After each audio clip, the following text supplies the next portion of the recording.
What did the whole family say? Well, listen first to what little Mary said. It was little Mary's birthday, the most wonderful of all days, she imagined. All her little boyfriends and girlfriends came to play with her, and she wore her prettiest dress, the one grandmother, who was now with God, had sewn for her before she went up into the bright, beautiful heaven. The table in little Mary's room was loaded with presents. There was the prettiest little kitchen with everything that belongs to a kitchen, and a doll that could close its eyes and say, "Ouch," when you pinch at its stomach. Yes, and there was also a picture book with the most wonderful stories to be read when one could read. But to have many birthdays was more wonderful than all the stories in the book. Yes, it's wonderful to be alive, said little Mary, and her godfather added that it was the most beautiful of all fairy tales. In the next room were both her brothers. They were big boys, one of them 9 years old, the other 11. They thought it was wonderful to be alive too, that is, to live in their own way, not to be a baby like Marie, but to be real smart schoolboys, to get A's on their report cards, to have friendly fights with their comrades, to go skating in the winter and bicycling in the summer, to read about the days of knighthood with its castles, its drawbridge, and its dungeons, and to hear about new discoveries in Central Africa.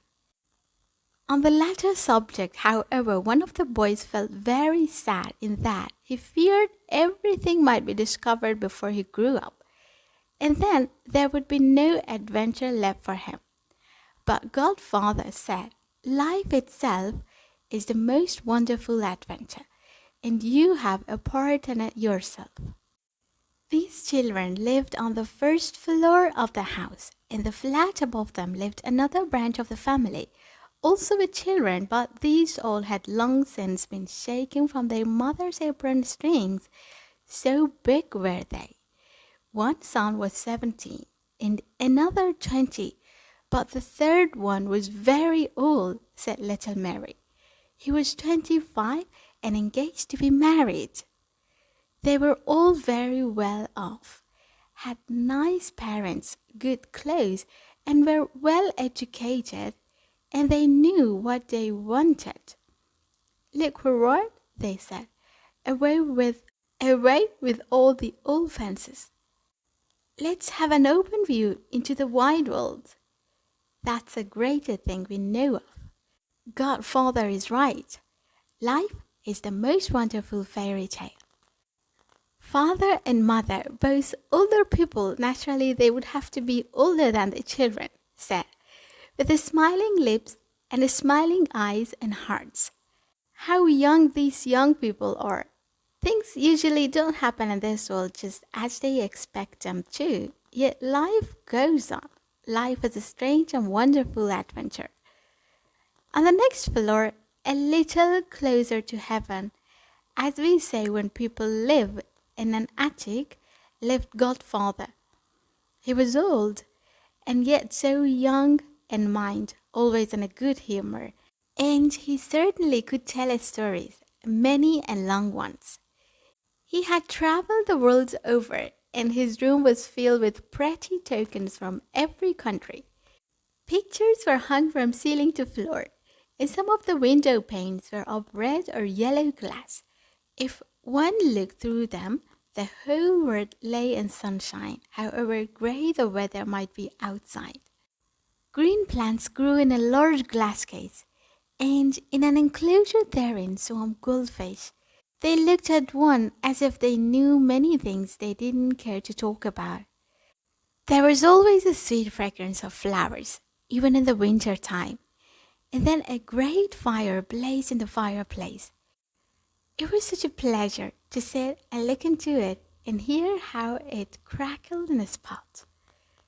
"It refreshes old memories to me," said Godfather. And to little Mary there seemed to appear many pictures in the fire. But in the big bookcase close by is two real books, one of these Godfather often read, and this he called the Book of Books. It was the Bible, and it was pictured the history of the world and the history of all mankind, of the creation, the flood, the kings, and the king of the kings. All that has happened and all that will happen is written in this book, said Godfather. So infinitely much in one single book. Just think of it. Yes, everything that a human being has to pray for is entered there, and said in a few words in the prayer, Our Father. It is a drop of mercy. It is the pearl of comfort from God. It is laid as a gift on the baby's cradle, laid on the child's heart. Little child, keep it safely. Don't ever lose it. However big you may grow, and you will never be left alone on life's changeful way, it will shine within you, and you will never be lost. Godfather's eyes radiated joy. Once in his youth, they had wept. And this was also good, he said. That was a time of trial, when everything looked dark and grey. Now I have sunshine within me and around me. The older one grows, the clearer one sees. In both prosperity and misfortune, that our Lord always is with us, and that life is most beautiful of all fairy tales, and this He alone can give us, and so it will be into eternity. Yes, it is wonderful to be alive, said little Mary. So said also the small and the big boys, as well as father and mother and the whole family. But first of all, Godfather, who had had so much experience and was the oldest of them all. He knew all the stories, all the fairy tales, and it was right from the bottom of his heart that he said, Life is the most wonderful fairy tale of all.